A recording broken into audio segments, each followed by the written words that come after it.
All right. Hello, everybody. I'm here to introduce Anna.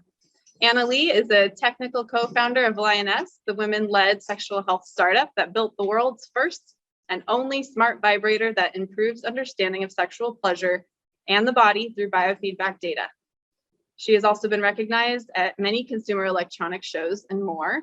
Anna was previously a mechanical engineer at Amazon, launching the Amazon Dash Buttons original concept and the Kindle Voyage page press technology.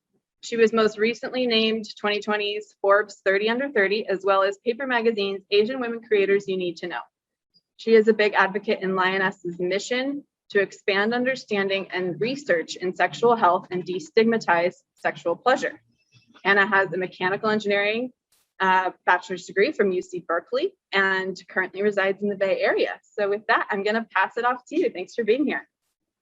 Awesome. Thanks for having me. This is one of my favorite things to do every year, mostly because it just creates, I get to do the presentation, but every year I kind of add a little bit more to it. And the story just continues for us as we continue to build our company. So thanks so much for having me. And I guess as a presentation, I thought it would be really great to kind of tell the story of disrupting an old school industry and how much taboo there is around the sexual wellness space, and really reflecting on the 7 years of starting a company with just the concept of when we started being like, let's make a better vibrator, to where all the intersections of our journey kind of put us to where we are today. And of course, I'll leave plenty of time for questions and everything else too. So at the end, but yeah, feel free to stop me if there is something in the slide that is particular. I always like to start it off with this photo. That's me and my mom, and I grew up in Korea until I was about 6 years old. So this photo is actually taken right before I left. And I grew up in a really conservative Korean household, and we really never talked about sex. And I tell this to people all the time, is like, I was very scared of my own body well into my mid-20s.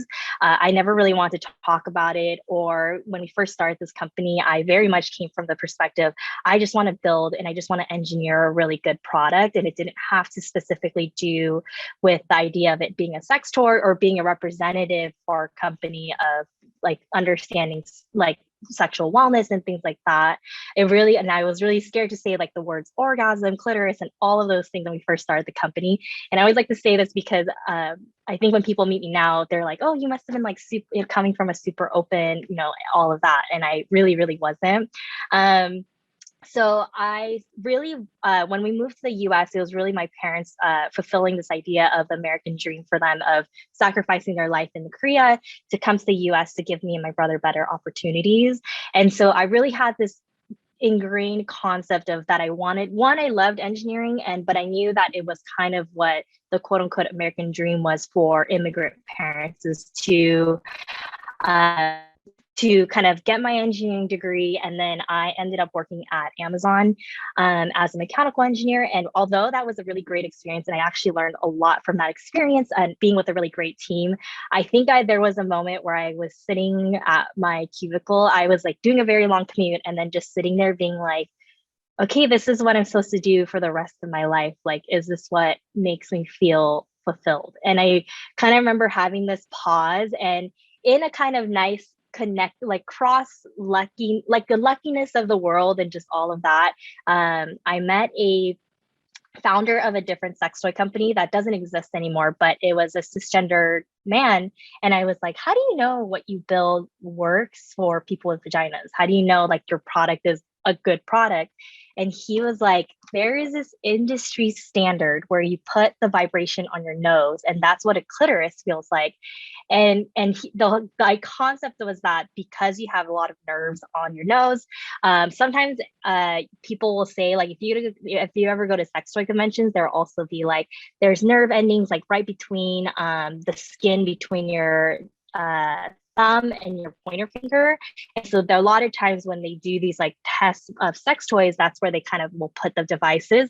And I remember being like, that is so crazy that a product that is supposed to be so intimate and so private for a lot of people, that's the way it's built, or that's the concept of it. And I remember just kind of having this moment of, Well, I feel like I kind of have a superpower of understanding kind of products that I would want to use, but also being able to like build it and like getting that knowledge that skill sets that I like learned at Amazon, being like, well, I can kind of help build something. And so I ended up meeting my two co-founders now, Liz and James, who are amazing people. And at the time, they were kind of working on this AI vibrator thing. And I guess I was like, hey, I just want to help. Like, I'm going to keep my day job. I just want to do this for fun on the side. I'm not asking for anything in terms of equity or pay. I was like, I just want to build this product. It seems like a really cool thing to work on. And then now we're kind of here 7 years later. I'm one of the co-founders and I'm head of engineering. And our whole idea now is to, we've built a vibrator that has biofeedback sensors. What we're measuring is pelvic floor movements, involuntary pelvic floor movements, which is one of the best indicators for arousal and orgasm. And the idea is to really expand the knowledge, one for yourself personally, but also around in the world of science and academia of what we actually know about female sexual function.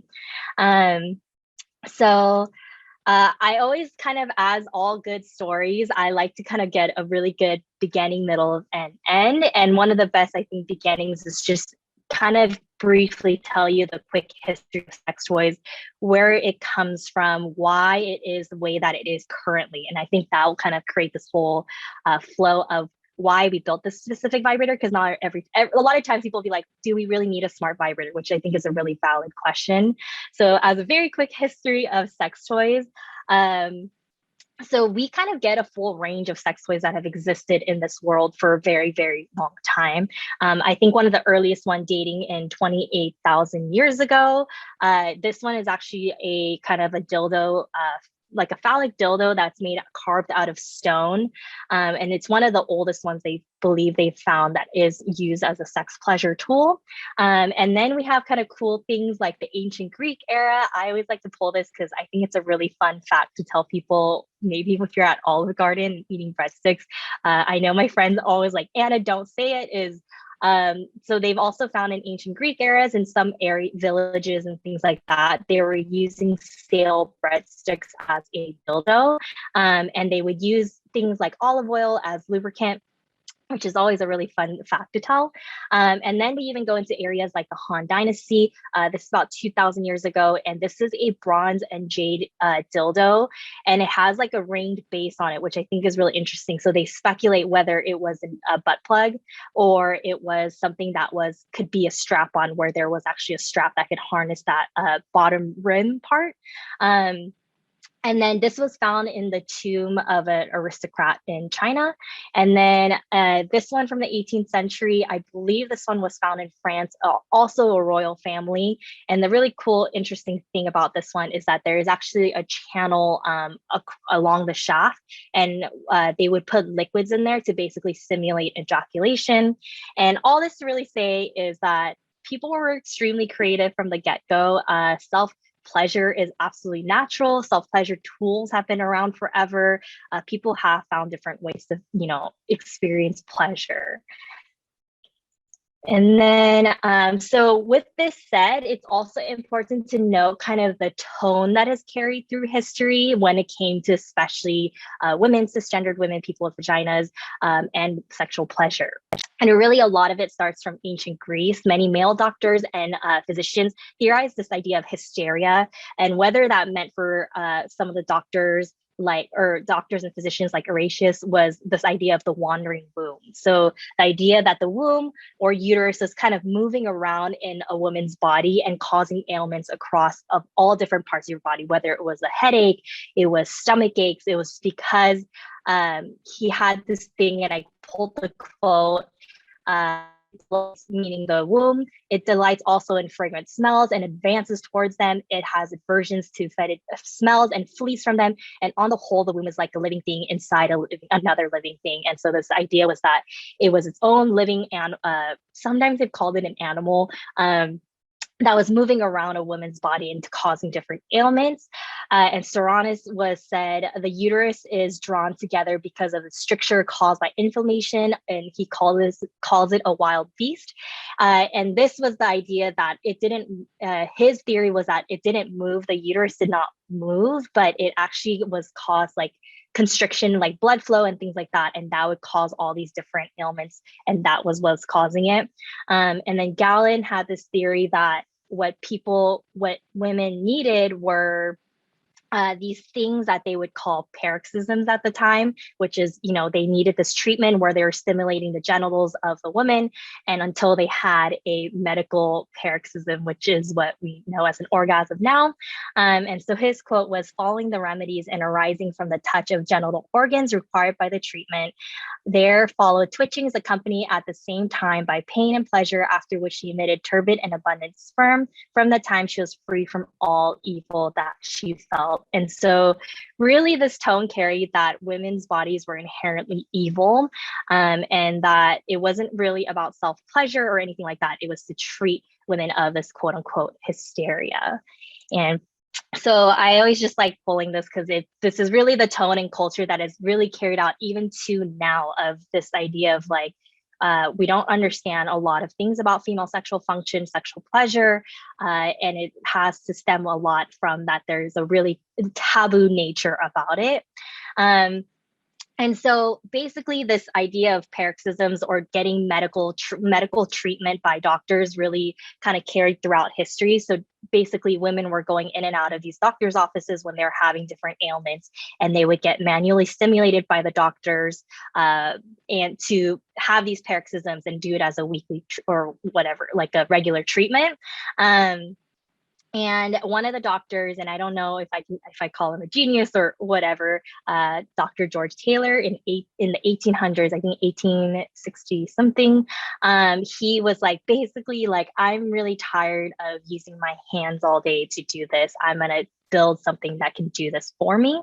And so what he created in 1869, he created what was called the Manipulator, and it's considered the first steam-powered vibrator in existence. And whatever you like is whatever you like. Personally, for me, this seems very scary to see in a doctor's office. But basically, it was this idea of that he could basically automate the whole experience. And this, because of this kind of device that now existed, a lot of people were like, hey, this feels really good. I would love to have one in my house. And then we start seeing this shift and this tone and shift of, well, maybe these can be like devices that women can have in their homes and things like that. And so we really see this first shift where different massage apparatuses, vibrating devices really started coming out in these like catalogs in the 1950s of, like that you can purchase. And the interesting thing to note, and you can actually look up a couple of these like catalogs, is that it really started out actually very, very explicitly being like, hey, it's a massager, it's a vibrator, it's for like, I think they called it like the women's needs or whatever and things like that. But especially in the US, the culture started to shift into a very religious culture. A lot of it was starting to be like, hey, like these aren't things that are allowed in catalogs that are in households. And so those were quickly getting pulled off the catalogs and pulled off the shelves whenever it said something that was very specific to women's pleasure. And so these people the companies got extremely creative, and they're like, okay, well, how do we sell this on these different catalogs now, and switch kind of our wording. And some of them was actually women-owned businesses. I believe this bottom left one with the turquoise circular one is called Handy Hannah. And I believe this one was a women-owned company.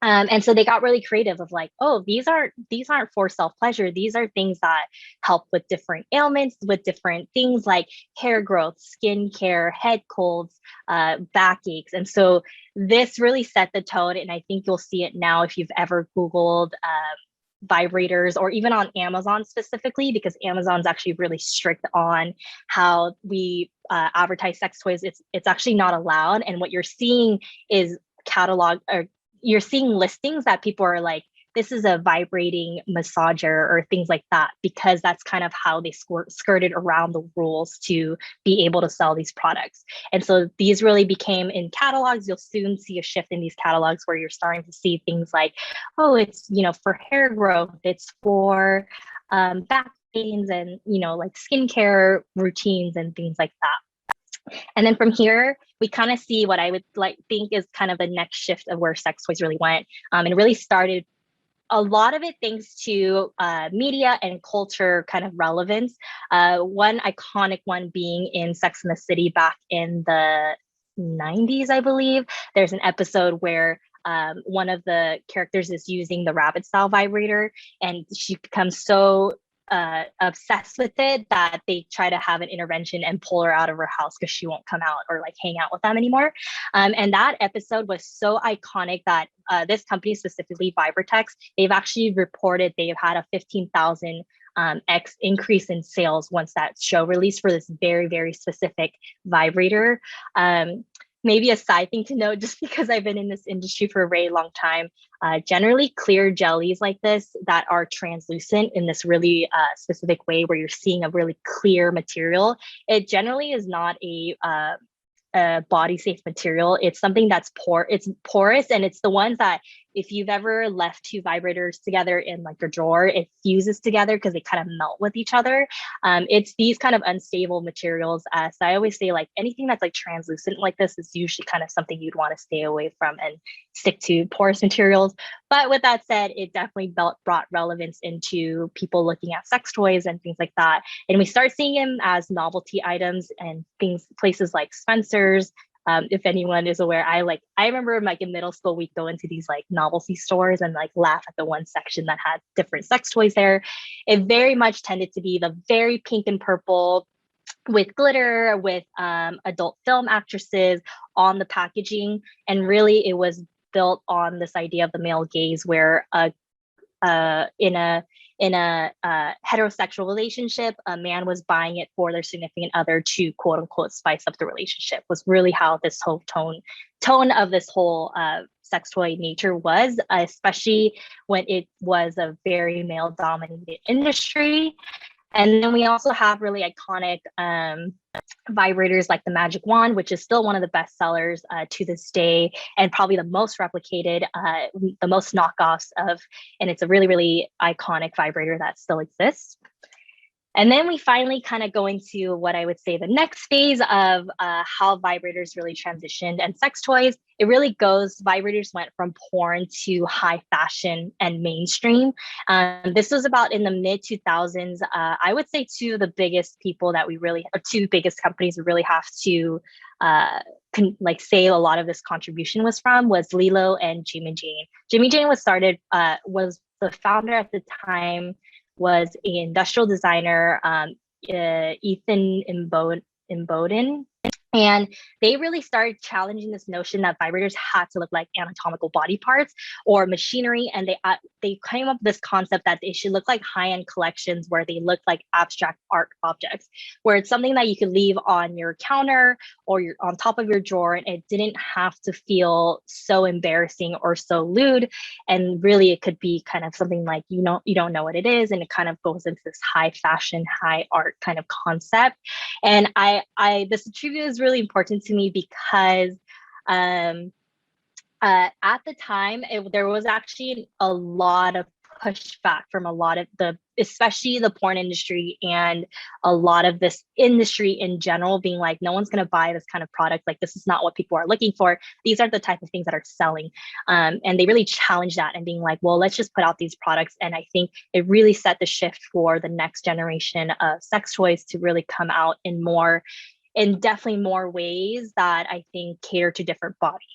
And so I think that's kind of where we are currently, is that a lot more people in this industry start coming out that are from different of life, a little bit more diverse, more inclusive designs, and more startups starting up in the space where we're starting to talk about, well, what does it mean to build a sex toy that's self-pleasure, that's built for people like, whether it's like me or that's an underserved community. So just a couple of them to note is Dame is the top left one with a bunch of those cute little gadgets. And they really do this idea of couples play and what that can look like when you introduce a sex toy into the bedroom with partners or partner, and kind of getting into these really fun abstract shapes that are especially really interesting to note as completely different colors than your really traditional pink and purples. And then the middle purple one is Handy. company. They're going to release, I think, within the next year or so. And it was actually started for people with disabilities of, well, these specific handles, especially in sex toys, are having to do a lot with how you hold it and how you angle it specifically.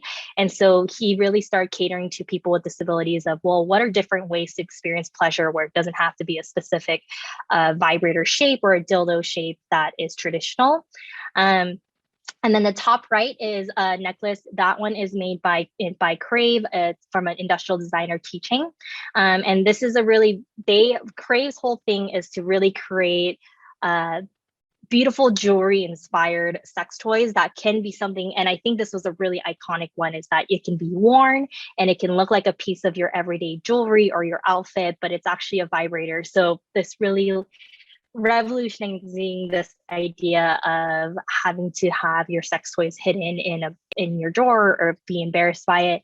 The bottom left is mod, and they came this idea that this can be used in any way for any body type or any body in however you see fit. And so there wasn't a very specific way, which is why it has a very simple design that's not really specific to insertion or anything like that.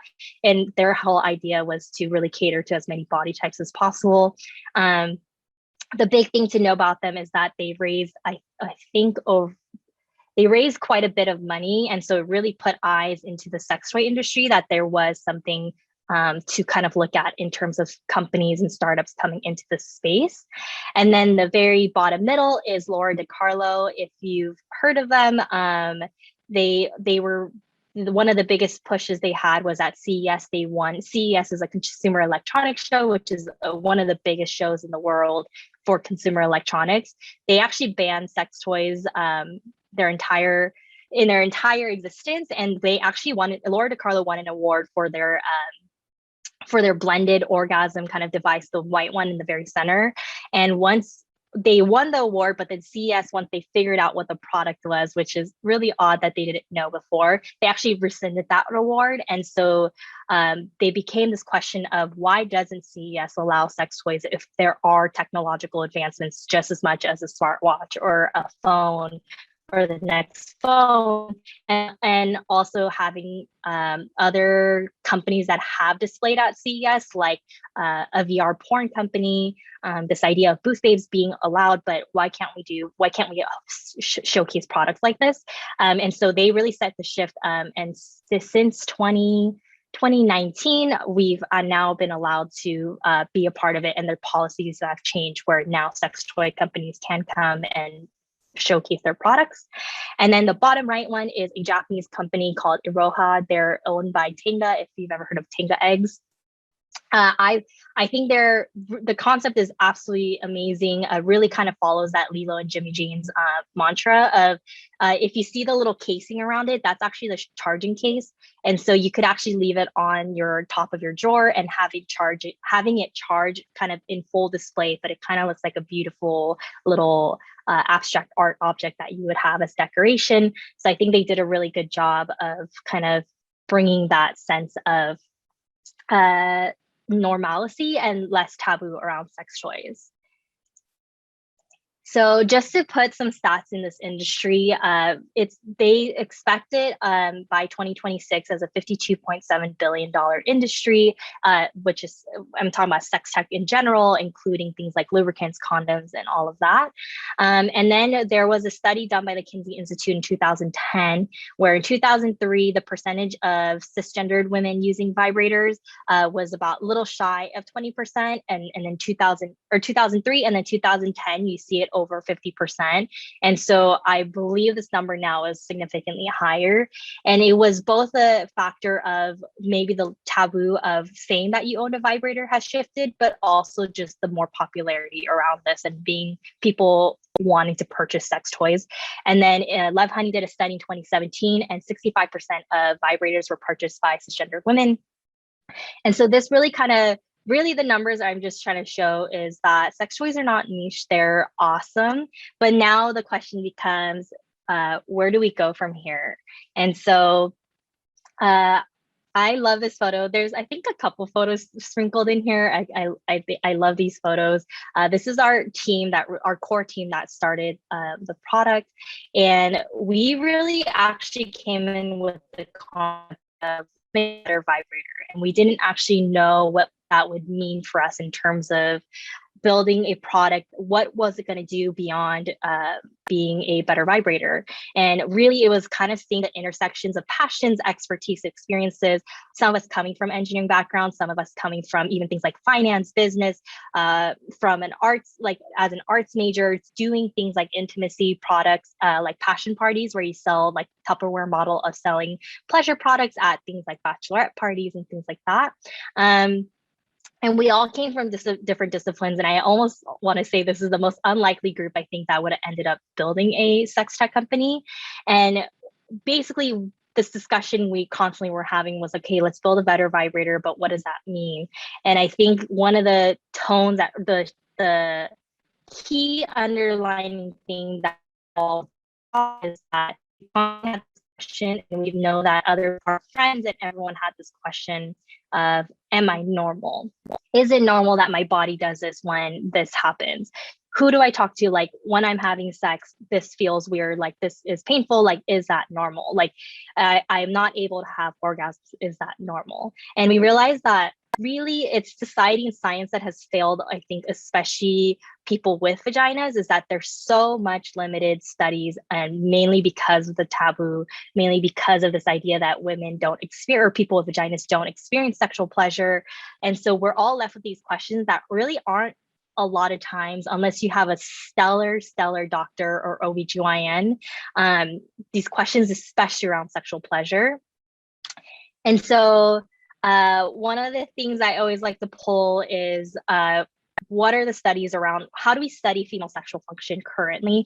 And there are some really cool things, but I think just all of them having their limitations, and why we don't get a lot of that study, the understanding around sexual pleasure, is that in one of the research, 43% of cis women reported female sexual dysfunction, which is actually, whether, depending on which numbers you look at, and this number ranges, I think 40 to like 60 something percent, really depending on the study. And this is really on par, if not higher than a lot of times erectile dysfunction.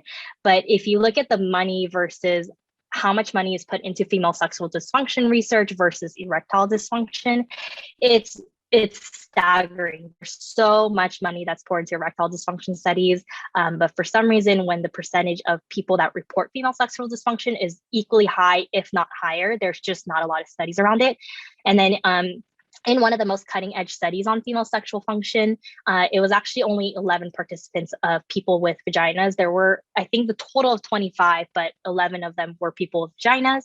And that study was actually done in 1982. And it is a really commonly cited study. It's one of the studies that we still use to this day, but we're also like, okay, what does 11 people really represent? Like, how many people, like, maybe is it statistically significant as much as we can say that it is, and what has changed since the 80s. And then, but we also have really cool things that other people have done, is tracking orgasms via fMRI machines, which is just such a cool thing to see what parts of the brain lights up and during an orgasm and things like that. It's a really cool way to study, but also it's very cool, but it's actually not very practical. This was a woman who basically was what they call super orgasms. So she was achieving super orgasms and could orgasm up to 100 times. And so they really wanted to study kind of what biological differences she might have. And so this is kind of a clear picture of the studying of the brain is really, really cool, but it's not always practical in terms of, is it what would happen in the bedroom with different factors happening and things like that. And in this article, they actually wrote she wasn't allowed to use any sex toys for the experiment, and she had to wear a Hannibal Lecter style mask.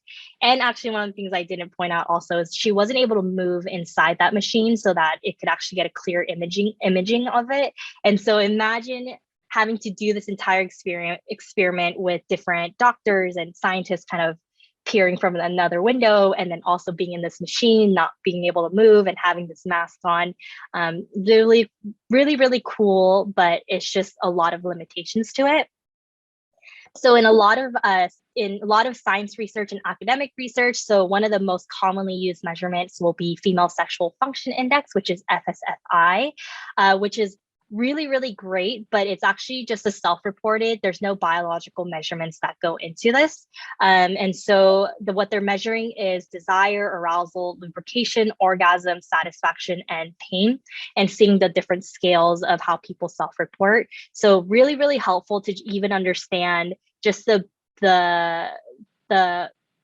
introductory to how people are feeling or thinking at that certain point, or for very certain experiences. But there's no biological measurements that are attached to it. And so this is another little story that I just always kind of want to mention, is that even when we're not looking at female sexual function, if we're looking at female wellness and health, there is a lot of lack of just even in that world of, and I always, my favorite story to point out is that only up in the past 2 decades, we started enforcing that they use both male mice and female mice in different studies, especially around drug trials where drugs are being released, like over-the-counter drugs or prescription drugs, because before it wasn't actually a requirement. And so a lot of times, because female mice have a very specific hormone cycle, like menstrual cycle and things like that, which can be tracked. It happens every 4 days, but because it adds complexity and cost to the study, a lot of times they would only use male mice, which causes a lot of issues in how we understand how drugs affect different body types and things like that. And so a couple of the studies came out that of the 40, only 42% of studies even reported the sex of animal they're using, and of the 42%, only 24% of them had female mice. In surgical literature, they only studied a specific sex. 80% of them only used male subjects. So this is a constant thing. And this photo is of Ambien, which is a pill that helps you sleep. So when Ambien was first released by the FDA and approved, they only did studies around male mice. And so women were starting to come into doctors' offices being like, I'm having a lot of side effects. I'm having sleepwalking, grogginess, just all these different issues that they were having. And it was only when all these different reports were coming in that they redid the study, and they realized that female bodies actually metabolize the hormone, or they metabolize Ambien very differently. So what was the dosage recommendation is actually considered overdose for a lot of people. And so it took them over 14 years for the FDA to enforce Ambien to redo the study and actually come out with 2 different dosage recommendations depending on what body you're in.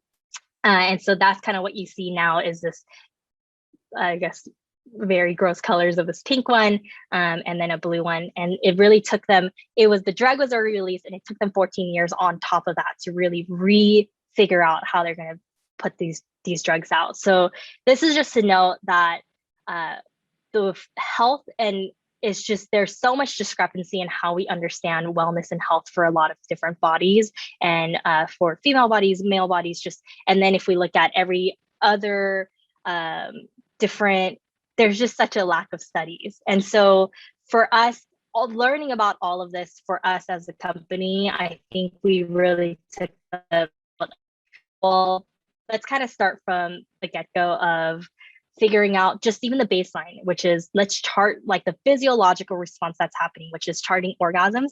And again, going back to Boland's study where he and his team measured pelvic floor movements, it is one of the best indicators of arousal and orgasm. There's a unique pattern that happens during the orgasm, and there's not enough studies that can really baseline off of biophysiological reactions of the orgasm or just pleasure in general, and charting it out to different factors of whether it's to concussions, whether it's to different drugs, how those affect your body.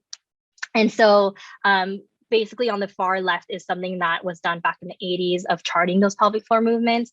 And then the center photo is a screenshot from our app. I think this is actually mine. So you're actually seeing my data of a pelvic floor movement during an orgasm, and you see that there's the similarities in exactly what we're measuring. And this is kind of in your own home, on your own terms, and all of that. And so we're really kind of starting to expand into, well, what can we learn from these orgasm different physiological metrics. And so one of the coolest things that I think we've worked on so far is orgasm patterns. In Boland's study, it was type 1, type 3, and type 1, type 2, and type 4. And then for us, we just called them more relatable names, which is the ocean wave, avalanche, and volcano. So what we've seen is that people have different physiological things that happen during an orgasm. And so ocean wave being the most common one that we've seen that people have is a really rhythmic pelvic floor movement of squeezing and relaxing during the orgasm, which is highlighted in red, but same force of pretty consistent force during the orgasm. And then the avalanche, you're still having that up and down, squeeze, relax, but it starts at a higher force and goes down in force over time. And then your volcano is kind of your classic, I think a lot of times how media and movies portray it is a huge explosion of force and a huge drop of force. So it's more of a volcanic reaction of a huge squeeze and huge relax. And for us, this was really important because I even remember in college, I was like talking to some of my friends about, like what it felt like. And I remember my friends describing her orgasm to me. And I was like, mine doesn't feel like that. Am I doing it wrong? Like, am I even having an orgasm? And then going in through a whole existence of, am I doing this correctly? Is this how you're supposed to experience pleasure? And I think now, if I think about it, I'm positive I'm an ocean type and she's actually a volcano type. So what she was describing to me was her more of a volcano type orgasm. And I was like, that's super weird. And I'm realizing I think it was because we're different types. So this even can help kind of create conversation and helping answer the question of, am I normal? Which is, absolutely, you could just be having different types. And here's the proof. And here's exactly what the charts would actually look like for you. And then we're starting to see really cool implications in terms of how we can contribute into research and studies. And this really happened with a athlete that is a longtime Lioness user, and she gave me full permission to share these. Is that she was an athlete playing her sport, and so before you see a kind of a volcano type orgasm, so you see that huge spike in her pre-trauma session. So you see this huge spike in force, and then she came back to us being like, hey, something's wrong with my Lioness. I think it's broken. It's not recording the data the way that it usually does. Can you take a look at it? And so we started going through diagnostics of the hardware, firmware, software, all of that. And we couldn't find anything that was specifically wrong with that. I remember all of us kind of getting together and being like, hey, did something happen around the state? Because this is when the data starts to look a little bit different. And she was like, she's like, yeah, I had a minor injury. I had a concussion. And so we were all kind of paused for a second and being like, I think there's something that's affecting your orgasms with your concussion. And so she actually went back to her doctors and she decided to pause her sport and go into physical therapy for like over the course of a year. And you actually see this data starting to come back into kind of more of her pre-trauma session as she got better from her concussion. And so this is something we got to present at a medical conference, kind of being like, hey, there might be some tied to traumatic brain injuries to, overall pleasure, because then it helps us understand what other parts of the body, if a patient came in being like, hey, I'm not experiencing pleasure the way I was, there can be actual research and studies around it so that it can support that person in being like, well, more than being like, well, your body just changes or weird things could be happening, like, and leave it at that. And then we get to do really cool things like understanding in this very chaotic time of COVID.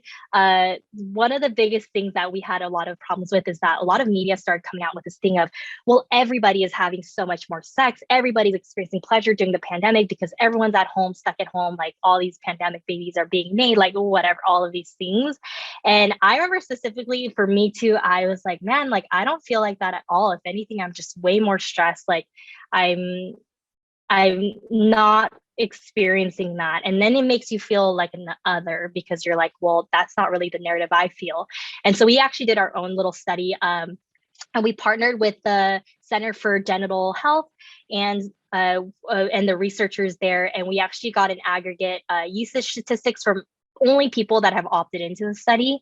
And we've analyzed over 40,000 sessions. And we actually found the exact opposite of what media was pushing out, is that masturbation frequency, especially during the holidays, typically before the pandemic, it was pretty much the peak of when people were masturbating with the Lioness is, October to December. But we actually saw a huge plummet, which was during the peak of the pandemic in 2020 and October, December. So we see a complete opposite usage, which is statistically significant. But when people were doing it, they were having higher ratings for their session. And the sessions tended to be significantly longer in 2020 than 2019. But really the important thing was to be like, hey, like we're not seeing the same things. Here's an actual study that we did with researchers, really to help shift the narrative. Because I think a lot of times media tends to take sex and this whole idea of pleasure sometimes in a way that alienates a lot of other people and what they feel. And so after this, we actually sent out supplemental user surveys, and a lot of people are saying like, hey, I'm feeling a lot of stress, anxiety, I'm stuck with kids at home, like I don't have the time, or being like, I'm away from family and I can't see my family, and that's adding to the stress. And we really want to just bring that story into it. And aside from that, we get to do really fun things. And I always say like the culture moves so much faster than policies, but we're seeing now, and I'm so hopeful that we're seeing such a shift in the taboo of sexual pleasure and conversation. And I get to actually kind of randomly, I like started a TikTok and being like, hey, here's, for example, my normal session on the left, and then I drink some alcohol. This is now how it looks like. It was worse for me. It didn't feel as good. It took way longer. All of these things, and really actually putting that into the world and seeing such a positive feedback, people being like, hey, can you try this? Hey, have you ever seen studies around neurodivergence and sex, and all these different questions that people had. And it was really cool to see the shift in culture of people wanting to be really curious or wanting to learn more and trying to figure out different avenues to get that. And I say culture moves faster than policies because we're still banned on Instagram, on Facebook, on doing ads because they don't allow sex toy products to be advertised. And then in TikTok is very, very not allowed. And so it's figuring out like, how do we keep things educational?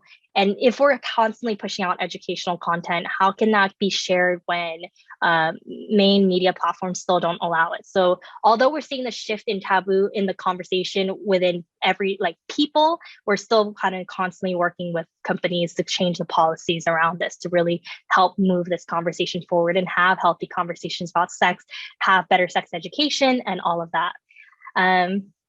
And then just another cool thing that we get to work, we've been working on at Lioness is even just fun ways in culture. How do we kind of make this something fun and normal? And there's actually a really cool music artist named Vaughn, and she actually uses the Lioness. And this is her, we didn't know she was doing it. And then one day she reached out, is that she actually takes her orgasms from the Lioness data and then transforms it into waveforms. And then she actually makes beats out of it and then sings on top of it. And so we're really seeing how people can really embrace sexuality, sexual pleasure, and all of that in different ways of creating beautiful art, like beyond just science stuff in general. And then one of the big things now that I've been working on as a personal passion project of mine, and wouldn't have started without us building Lioness, and what it means to have a company like this, what can we do for, like, what do we want to do in this world? I think one of the biggest things is I read a lot of sex research papers and different papers on sexuality and all of that. And one of the biggest things I've always noticed is that the demographic, and I'm not knocking any of these researchers. There's a lot of different factors in terms of why the demographics look like this.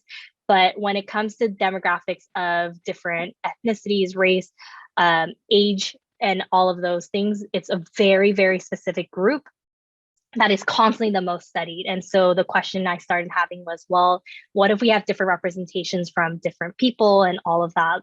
Does the research look different? Does it help represent those people better? Because maybe these studies don't specifically align to, for example, an Asian American, because we have grown up with different cultures around sex and all of that. And so really it became like, well, maybe we can use our platform to continue doing more research studies that help represent more people and really continue the mission of answering people's question of, am I normal? And being able to give those representations to people. So this is the final picture I have, is that this is a photo that was taken in March 22nd, 2015. So this is right about when we even just started the company, and we were like, hey, let's start prototyping. So you're seeing things like we've hand built, trying to integrate sensors. We've torn apart existing vibrators, trying to add sensors into it, 3D printing, just all sorts of crazy things. And this photo really is kind of a nice reminder of, we had no idea what we were really going, where we were going to go, what we're trying to do, what's the mission beyond just let's make vibrators a little bit better.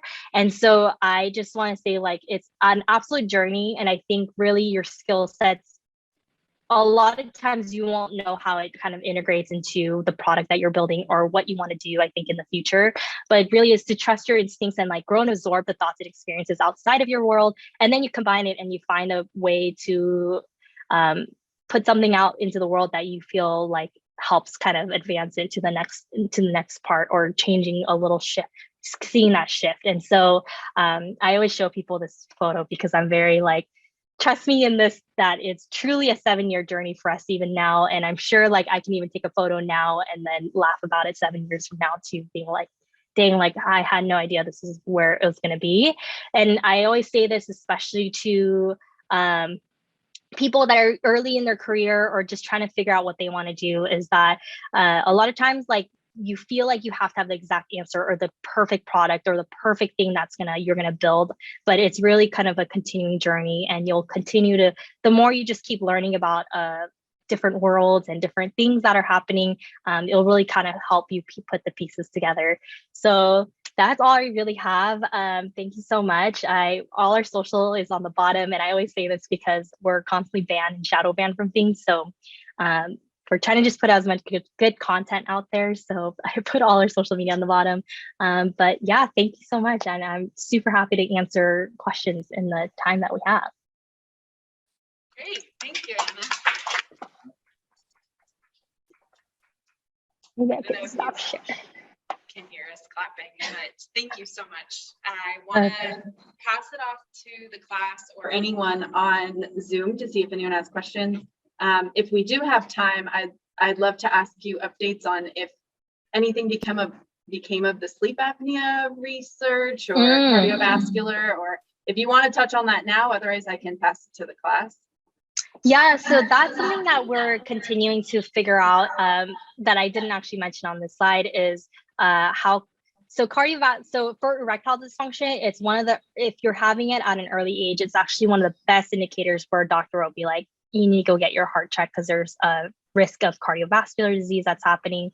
Sleep apnea is another one. And like there's sleep apnea causing erectile dysfunction and vice versa. And so there's a lot of things that I think sexual dysfunction or sexual issues that you're having or sexual disappointments that you're having can actually implicate a bigger health thing, but there's actually such a limited understanding around female sexual function and how that correlates.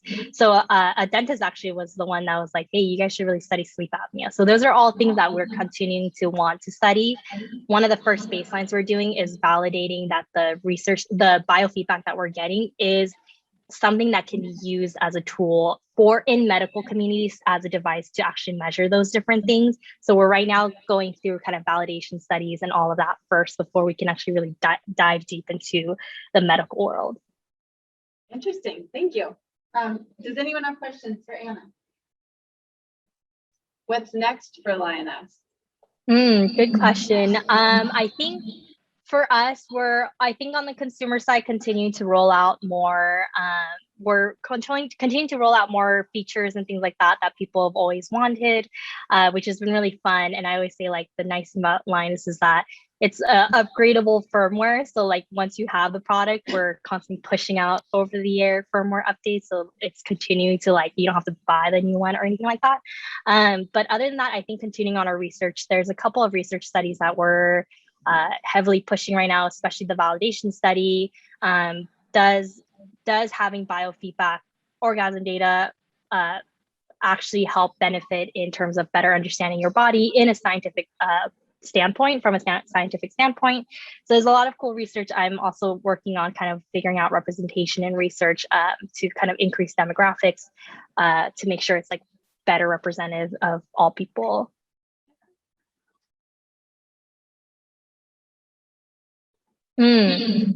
So it depends, but right now we do work with we've always started our company talking to as many researchers as possible. So we've kept close relationships with them. It gets a little weird if we do fund the study, because then it becomes a little bit like there's a lot of issues of a company funding a research study and things like that. So a lot of these are more researchers that have their own interest, and then we just support it by, giving them access to the data, or we created a platform where users can directly opt into a study with the researchers, and then they connect directly, and we don't actually interact in that setting at all. And it gives users the power to be able to contribute their study, and we don't pull data ever without anyone's permission.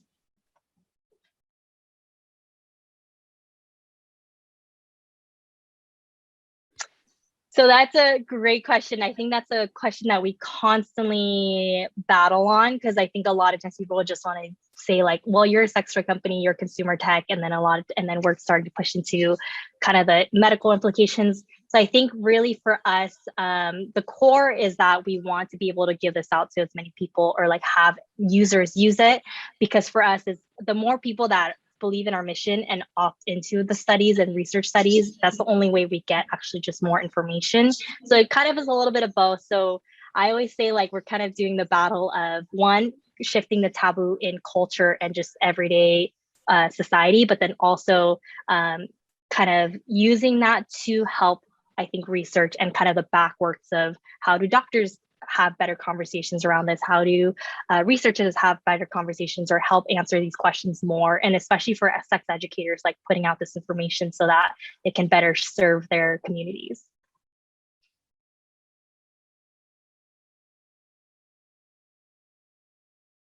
Yeah, so that's a great question. I think especially when you get into smart devices, that's going to be the biggest pushback. And I think, again, the great thing about building products that cater to people, like for me, like I use the product in our entire team uses the products. So it's also being like, well, as a user, I don't want my data leaked without my permission. And we understand that it's private information for a lot of people. So we actually, from the very beginning, worked really hard. And I think one of the biggest things working on privacy and security. So we hash and we encrypt all the data. So all that data that's coming in and out of your phone and all of that, even if hypothetically someone pulled it, they would get complete junk numbers that don't mean anything to anybody. And we really worked hard on the privacy policies. Again, is that all we're looking at is aggregate data. Our goal is not to be the Google of trying to figure out like exactly where you're living, what data you have, and all of that, or anything like that. For us, it's people that explicitly opt into research that we can actually share that data to that researcher specifically. But other than that, we're not looking at like, I also say like, one of my biggest thing is that when I was coming out of China from our manufacturing facility and we built the first Lionesses, I actually took that first one that came off the line to LA to where my mom lives, and I gave it to her. So I always say like, I don't even want to know what she's doing or if she uses it or anything like that. So in that same vein, like we're not looking at any of that information. And yeah, we actually won the Mozilla Foundation award of one of the companies to look towards for IoT devices and smart devices in the way that they're doing privacy policies correctly. So that's really exciting. Great. Yeah, congratulations. Thank you. All right. Any last questions? All right. Can we do a round of applause for Anna? Thank you. I appreciate you all. Thanks for having me. Yeah, thank you so much for being here with us. Awesome. Yeah, I hope you have a good rest of your day, and you and I will be in touch. All right, sounds good. Bye, All right. everyone. Thank you. Bye, Anna.